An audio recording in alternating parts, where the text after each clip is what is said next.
Avant d'aborder le thème central de la vidéo, j'aimerais te parler du partenaire du jour, France Vérif, qui va te protéger de toutes les menaces qui traînent sur le net. Je sais pas si t'en es conscient, mais tous les ans, 2 Français sur 3 se font voler leurs données. Et depuis le piratage des serveurs de la Sécurité sociale et de France Travail, c'est sûrement encore plus. C'est un phénomène hyper courant, mais faut pas non plus le banaliser. Imagine un peu si des pirates te piquent ton identité ou tes coordonnées bancaires pour contracter plusieurs crédits à ta place. Après, tu risques de te retrouver avec des dizaines de milliers d'euros de dettes. Et tant pis pour toi, tu pourras rien faire puisque cet argent partira sur des comptes à l'étranger, hors d'atteinte des autorités françaises. On a tous reçu des faux mails ou SMS, ça veut dire qu'ils ont déjà eu accès à tes données, genre ton nom et ton numéro, et qu'ils cherchent juste à choper le reste. En plus, le risque est toujours plus fort parce que ces organisations sont de plus en plus structurées. Et pour l'anecdote, vu qu'on parle de géopolitique sur cette chaîne, plus de 60% des attaques viennent de Russie. Donc, si jamais tu utilises la fonction mémoriser de ton navigateur, genre pour ton nom, ton adresse, tes codes de carte bancaire ou tes mots de passe, bah c'est du pain béni pour les hackers. Surtout que s'ils piratent tes données, t'es même pas prévenu. Donc, pour lutter contre ce fléau, France Vérif, le sponsor de cette vidéo, a développé une solution super intuitive pour protéger ton matériel et tes données confidentielles. Il marche à la fois comme un antivirus et comme un outil pour bloquer les tentatives de phishing. Il scanne le dark web en permanence pour vérifier que tes données n'ont pas fuité. Et si c'est le cas, t'es immédiatement prévenu pour que tu puisses réagir. Et le gros bonus, c'est que France Vérif pourra te protéger toi, mais aussi jusqu'à 4 membres de ta famille sur tous vos écrans. Je te le conseille fortement, car par les temps qui courent, personne n'est à l'abri. Et vu les risques, c'est indispensable de se protéger. Moi en tout cas, je l'utilise et j'en suis très satisfait. Tu peux cliquer sur le lien dans la description pour te protéger toi et tes proches. Et avec notre lien, tu peux bénéficier d'une promo exclusive de moins 60% sur le prix final. Donc hésite surtout pas et protège-toi. Allez, hop, on démarre la vidéo. Peu importe la raison. En France, on est toujours en grève. Il y a des manifs, des émeutes. Franchement, demande à tes potes étrangers, ça revient souvent comme cliché. On pourrait presque parler d'une exception culturelle française, une sorte de tradition. Les derniers gros mouvements de protestation, ça remonte à fin juin, après le premier tour des législatives et la victoire du Rassemblement national. Et c'est sans parler du sabotage du réseau SNCF le jour de la cérémonie d'ouverture des Jeux Olympiques qu'on attribue à l'extrême gauche avec un possible pilotage d'une puissance étrangère genre la Russie ou l'Azerbaïdjan. Si on remonte un peu plus loin, l'année dernière, c'était les banlieues qui s'étaient embrasées suite à l'assassinat de Naël par un policier à la gâchette un peu trop facile. Bref, tout ça, ça va coûter un pognon de dingue aux Français. Émeute de 2023, un coût colossal estimé à 1 milliard d'euros selon le rapport du Sénat. Le truc, c'est que ça commence à taper sur les nerfs de pas mal de monde. Il y a un climat anxiogène, alimenté en partie par la classe politique et la sphère médiatique, mais qui n'est pas pour autant infondé. Il existe effectivement un problème d'insécurité en France. Or, il se trouve que plein de gens pensent qu'il existe un lien direct entre l'immigration et la criminalité. C'est vrai ou pas? Eh ben, on va tout expliquer dans cette vidéo. Mais d'abord, je t'invite à liker, à t'abonner et à partager. Et si t'as envie de taper la discute, tu peux écrire un commentaire ou nous envoyer un DM sur Insta. Allez, maestro, lance l'intro.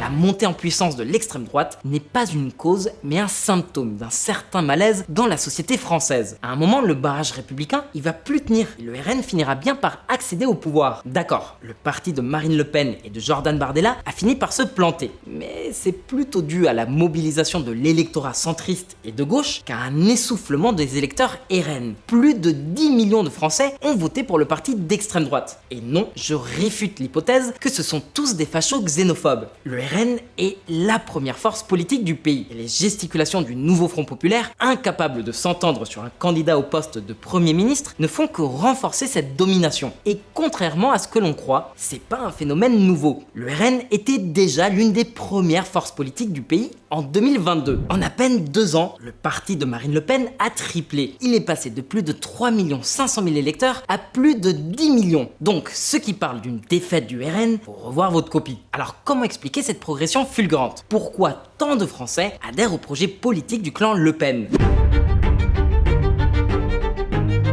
Bah, en fait, ça se résume à un mot, l'insécurité. Ou en tout cas, l'illusion de l'insécurité. Parce que si tu regardes les chiffres, la situation n'est pas du tout aussi dramatique que celle qui nous est dépeinte. Elle reste néanmoins très préoccupante et révélatrice d'une tendance pas franchement rassurante. Mais qu'importe, la totalité du projet politique de Marine Le Pen repose sur ce sentiment d'insécurité ressenti par une grande partie de la population française. L'immigration et l'insécurité occupent respectivement la première et la troisième place du classement. Et toute l'habileté de Marine Le Pen, c'est justement d'associer ces deux thématiques. C'est l'une des spécialités des mouvements d'extrême droite. Parce que oui, c'est vrai que la proportion de migrants en situation d'irrégularité augmente, tout comme la proportion de personnes de nationalité française issues de l'immigration. Or, si l'on superpose les groupes délinquants et criminels à ceux de l'immigration, on remarque des recoupements. Mais il n'y a pas forcément un lien de causalité. On reviendra dessus plus tard. N'empêche que Le Pen a basé l'entièreté de son projet politique sur cette idéologie. Il y aurait un problème d'insécurité qui résulterait d'une politique migratoire trop laxiste. Une idée qui s'est enracinée dans beaucoup de foyers français, notamment des classes moyennes et populaires, mais pas exclusivement. En tout cas, celles qui souffrent le plus des inégalités sociales. Alors, est-ce que Marine Le Pen a raison? Y a-t-il réellement un problème d'insécurité en France? Et si oui, est-ce qu'il est lié à la politique migratoire du gouvernement? On va regarder ça de plus près.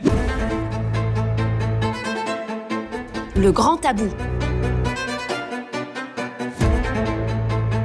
Voici deux déclarations choc d'il y a 2 ans faites par le gouvernement.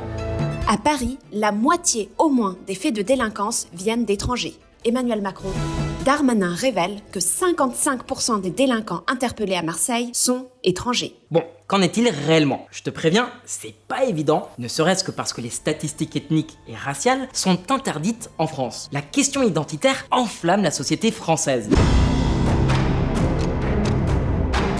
Voici quelques infos qu'on a réussi à glaner ci et là. On compte environ 7% d'étrangers vivant en France. On n'inclut pas les personnes naturalisées. Bref, ces 7% d'étrangers sont responsables de 41% de tous les vols et 35% des vols avec violence. Les personnes originaires d'Afrique sont surreprésentées. Est-ce que ça te paraît beaucoup? Bah, c'est pas fini. Les étrangers à l'origine de 77% des viols élucidés dans les rues de Paris en 2023. Après, comme dans tout, c'est important d'apporter de la nuance. Ce genre d'article omet complètement le fait que l'immense majorité des violences sexuelles sont commises dans la sphère intrafamiliale et qu'il y a forcément des plaintes qui ne sont pas déposées au commissariat, soit à cause de la honte, soit à cause de la peur de ne pas être cru. Mais on peut pas non plus ignorer le sentiment d'insécurité qui touche une partie de la population française. C'est une question de proportion. Les étrangers commettent 6 fois plus de braquages et 4 fois plus de viols que les citoyens français, alors qu'ils sont beaucoup moins nombreux. C'est purement mathématique, il n'y a pas d'idéologie qui est en train d'être transposée à ce phénomène. En à peine 9 ans, le taux de violence sexuelle a triplé. Au classement européen, la France est passée du 8e rang en 2014 au 3e rang en 2022, juste derrière la Suède et l'Islande. Encore une fois, les chiffres ne mentent pas. Et si l'on s'intéresse aux agressions sexuelles et aux viols, la France occupe respectivement la 2e et la 3e place de ce sinistre classement. À part les violences sexuelles, il y a d'autres problématiques très sérieuses qui viennent plomber la situation sécuritaire. Une France submergée par le narcotrafic. Le rapport choc du Sénat sur le marché de la drogue. Les conclusions de la commission d'enquête du Sénat sur l'impact du narcotrafic en France dressent un constat sans appel. Entre un chiffre d'affaires du trafic estimé à minima à 3,5 milliards d'euros et l'émergence de la corruption des agents publics et privés. Or, les immigrés, qu'ils aient ou non la nationalité française, sont proportionnellement beaucoup plus impliqués dans le narcotrafic. Pareil si on analyse la population carcérale. En 2018, 15% des condamnations au pénal concernaient des étrangers, alors qu'ils ne représentent que 7% de la population française. Par ailleurs, un quart des prisonniers sont étrangers, et parmi eux, les Maghrébins sont surreprésentés. Ils sont près de la moitié des détenus. Certains diront que la justice est plus dure avec eux, d'autres que c'est parce qu'ils sont responsables de crimes plus graves qui conduisent forcément à des peines d'incarcération. Et la vérité se situe probablement quelque part entre les deux. Mais bon, à la rigueur, là, on parle de délinquants et de criminels qui ont agi de manière isolée. Il y a aussi un autre phénomène à étudier de près, celui du crime organisé, par définition, est beaucoup plus coordonné. Le paysage de la criminalité organisée en France est dominé par des acteurs étrangers. Les diasporas nord-africaines sont connues pour abriter des membres de la criminalité organisée sur les marchés criminels français. Les criminels algériens opèrent principalement dans les quartiers pauvres de Marseille, tandis que la mafia italienne est répandue dans la région Provence-Alpes-Côte d'Azur. Les groupes d'Afrique de l'Ouest et d'Europe de l'Est contrôlent respectivement les marchés de l'exploitation sexuelle et du trafic d'armes. Les groupes criminels organisés russes et des Balkans exercent un contrôle sur le secteur de la sécurité privée en France, tandis que les groupes criminels organisés asiatiques sont actifs dans divers secteurs, notamment le commerce de gros, la logistique et la cybercriminalité. Indice mondial du crime organisé, édition 2023. Le lien de ce rapport dans la description, il est très édifiant, donc je t'invite à le consulter. Bon, j'entends que cette pluie de données peut paraître à charge contre des groupes bien précis. Sauf que ça sert à rien de faire l'autruche. Si on veut combattre la violence, il est important d'en comprendre les causes et les acteurs. On doit pouvoir étudier le phénomène sans y apposer un prisme idéologique. Sauf qu'il y aura toujours de petits malins pour exploiter ces statistiques à leur avantage de manière à promouvoir un agenda personnel. C'est typiquement le cas du Rassemblement national, qui blâme les étrangers d'être responsables de l'insécurité et de la criminalité. Le truc, c'est que les chiffres ne mentent pas. Il y a effectivement une surreprésentation des étrangers dans le secteur de la criminalité. Qu'est-ce qui a bien pu se passer en France pour que la situation dégénère à ce point ? Il y a clairement eu un raté au niveau de la politique d'accueil migratoire ou bien du côté de la politique du logement et des aides sociales. Alors d'accord, on peut blâmer l'État et les gouvernements successifs, de gauche comme de droite. Mais il y a aussi un problème d'intégration. Il existe des incompatibilités socioculturelles fondamentales qui sont renforcées par le communautarisme, lui-même accentué par le climat xénophobe et les inégalités sociales. Bref, c'est un serpent qui se mord la queue. On est donc à l'intersection des responsabilités collectives incarnées par la société française et l'État et des responsabilités individuelles liées à la récalcitrance de certaines minorités à s'intégrer dans un ensemble plus large et à adopter un système de valeurs. Et le cas de la France n'est pas unique. D'autres pays européens rencontrent le même problème. On t'en parle dans ces vidéos. Surtout que depuis tout à l'heure, on te parle des étrangers ne possédant pas la nationalité française et résidant légalement ou illégalement en France. Mais il y a une autre problématique, celle des Français issus de l'immigration, de deuxième ou de troisième génération. Les immigrants de deuxième génération ont généralement des taux de criminalité plus élevés que les immigrants de première génération. Les résultats des recherches menées dans les pays européens indiquent que certains groupes d'immigrants de deuxième génération ont des taux de criminalité qui dépassent considérablement ceux de la population autochtone. Le manuel d'Oxford sur le crime et la justice pénale. Ce qui soulève inévitablement une question sous-jacente, celle de l'obtention de la nationalité française. En France, on applique le principe du jus soli, le droit du sol. En gros, dès que t'as 18 ans, tu deviens automatiquement français, même si tes parents sont nés à l'étranger et qu'ils n'ont pas été naturalisés. La seule contrainte, avoir résidé au moins 5 ans en France depuis l'âge de 11 ans. C'est tout. Après, t'es français. Or, pour la sphère nationaliste, cette procédure d'obtention de la nationalité française est trop simple et ouvre la porte à des abus. Et ses partisans, ils n'ont pas tout à fait tort en fait. Cette procédure ne met pas assez l'accent sur l'intégration et le partage de valeurs communes. Le truc, c'est qu'une fois que la nationalité est accordée, c'est irréversible. Alors il y a bien plusieurs expériences, genre à Mayotte, où le droit du sol devrait être supprimé via une réforme de la Constitution. En fait, la quantité de Comoriens qui débarquaient sur l'île menace de faire s'écrouler le système. Forcément, ça interroge. Pourquoi est-ce qu'il y a des écarts aussi importants entre les différents groupes ethniques qui composent la population française? En gros, l'affirmation de Marine Le Pen que pour une France plus sûre, il faut contrôler l'immigration et expulser les étrangers sous OQTF, elle est correcte ou c'est juste du populisme? On regarde ça tout de suite. Une France parallèle.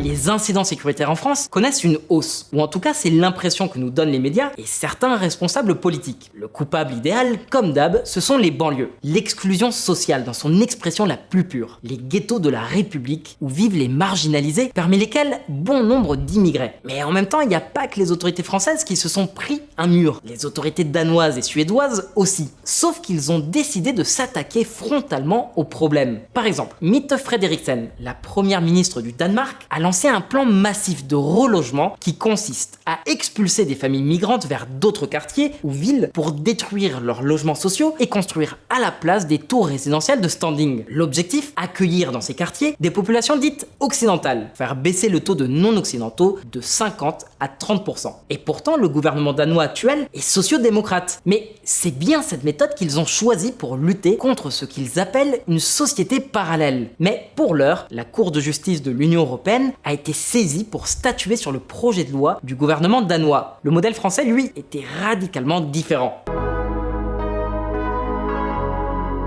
Dans la foulée de la Seconde Guerre mondiale, il fallait de la main-d'œuvre bon marché et abondante pour reconstruire le pays, d'où la première vague d'immigration depuis les colonies. Puis, toujours dans l'élan des 30 Glorieuses, les gouvernements successifs firent construire d'énormes parcs HLM pour réussir à héberger tout ce nouveau monde. Ah oui, parce qu'il y avait aussi une politique de regroupement familial ultra favorable et amplement méritée qui permettait aux travailleurs migrants de ramener leur famille. Sauf que les ménages immigrés n'ont pas vraiment bénéficié des retombées positives de cet effort de croissance.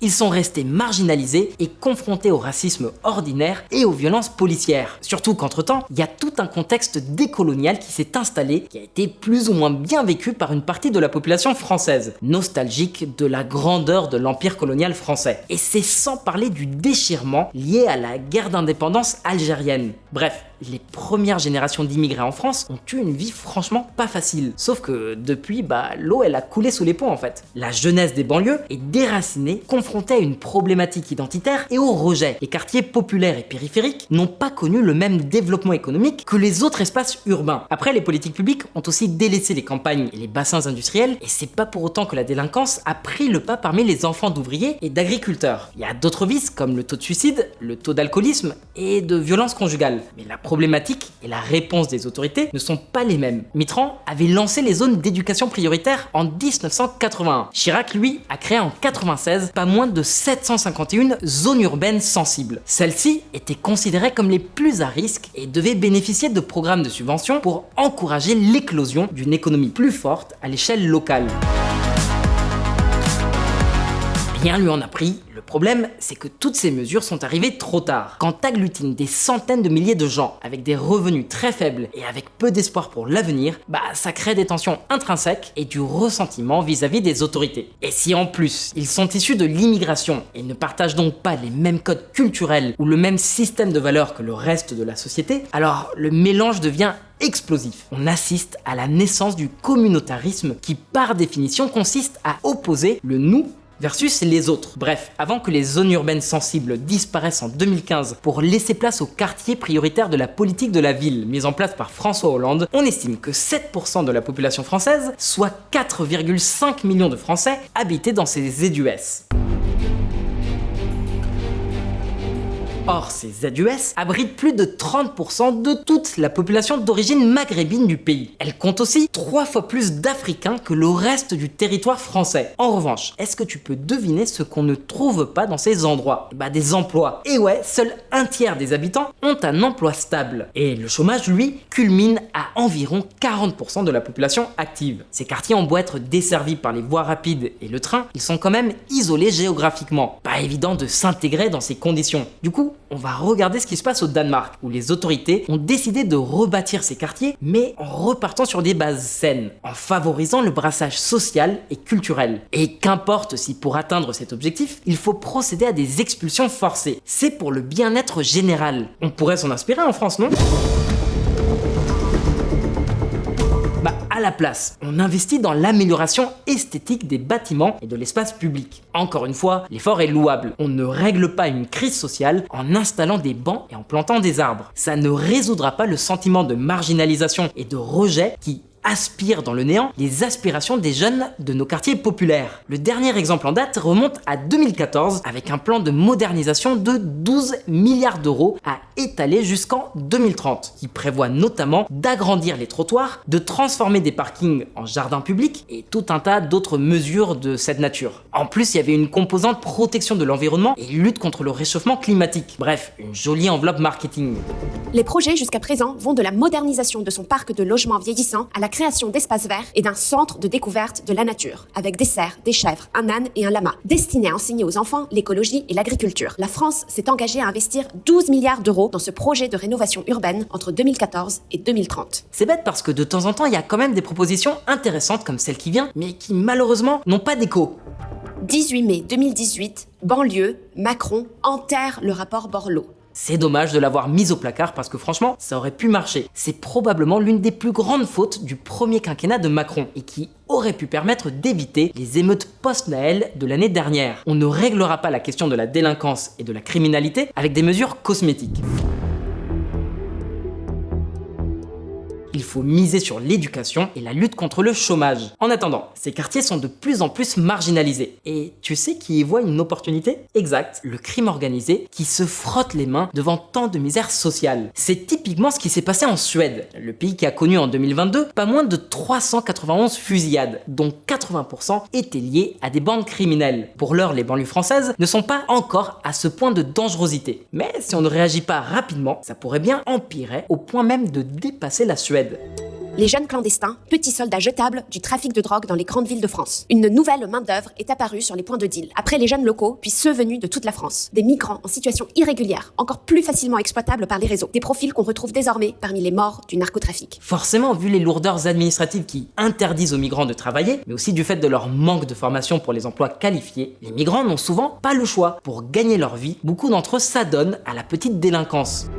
Le profil type est celui du jeune homme qui arrive en France sans attache familiale suffisante pour lui permettre de s'intégrer. Au bout de quelques mois, il vit de petits boulots, habite dans des squats ou est à la merci des marchands de sommeil. Olivier Perroux, sociologue et chercheur à Sciences Po. Bon, j'ai dit petite délinquance, mais certains ont malheureusement glissé dans le grand banditisme, ou sont devenus des tueurs à gages.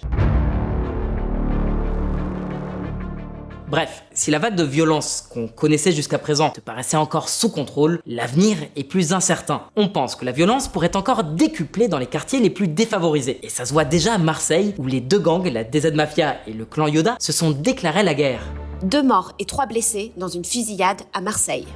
À 15 ans, ils ont déjà tué, plongée glaçante à Marseille, rongée par la drogue. Rien qu'en 2023, pas moins de 49 personnes ont été assassinées, la plupart en lien avec le narcotrafic. L'arme de prédilection des tueurs, la Kalash, facile à obtenir et bon marché. 49 meurtres, ça te paraît pas énorme ? Eh bah, c'est pas le chiffre en tant que tel qui est inquiétant, c'est la tendance. On observe une hausse de 50% des homicides entre 2022 et 2023. Et puis il y a aussi 120 individus qui ont été blessés, parmi lesquels des civils innocents, qui sont des victimes collatérales. Genre ce gamin de 10 ans qui a été tué à Nîmes. Il se trouvait simplement au mauvais endroit, au mauvais moment. Les gangs criminels montent en puissance et recrutent de plus en plus de jeunes issus des quartiers populaires avec un horizon bouché. Les mêmes dont on te parlait tout à l'heure. Pour la plupart des Français, certes, mais originaires d'Afrique et du Maghreb.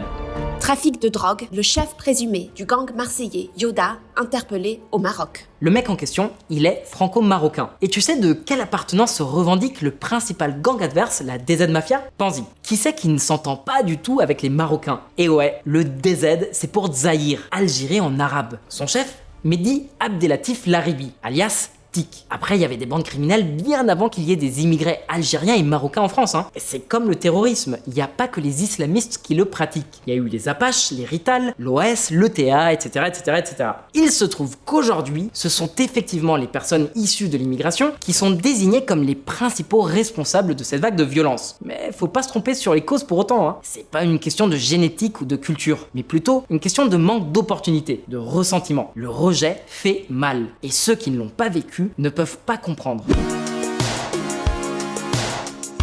Du coup, maintenant qu'on a vu tout ça, comment est-ce que l'extrême droite en profite pour faire de la récupération politique ? Elle s'invente des termes genre francocide pour effrayer la population et ça marche. Bon, ça profite plus à Le Pen qu'à Zemmour, mais en fin de compte c'est pareil. Dans pratiquement tout l'arc méditerranéen, à de très rares exceptions près, Le Pen a fait table rase. Dans les zones les plus touchées par la criminalité, le soutien au RN a décuplé. Pas besoin d'expliquer, on sait tous pourquoi. Le climat politique et social est exécrable, alimenté par les deux extrêmes, la France insoumise et le RN. La crise identitaire est devenue une préoccupation majeure pour plein de Français. La seule manière d'endiguer la hausse de l'insécurité, c'est de voter pour le Rassemblement national. Les étrangers dehors, en quelque sorte. Et puis, forcément, il y a l'image d'autorité que le parti parvient à véhiculer. il faut le reconnaître, de manière assez efficace. C'est certainement dû au fait que tant de policiers et de gendarmes adhèrent à la ligne du Rassemblement national. Bref, arrivé jusqu'ici, je te laisse la parole. À ton avis, l'extrême droite arrivera-t-elle un jour au pouvoir? Le Pen et sa clique ont-ils raison d'accuser les étrangers et les Français issus de l'immigration? Y a quoi d'autre comme solution à la montée de l'insécurité? Dis-nous ce que t'en penses en commentaire. On espère que cette vidéo t'a plu. Si c'est le cas, pense bien à t'abonner, à liker et à partager. Si tu veux en apprendre plus sur le sujet, je te recommande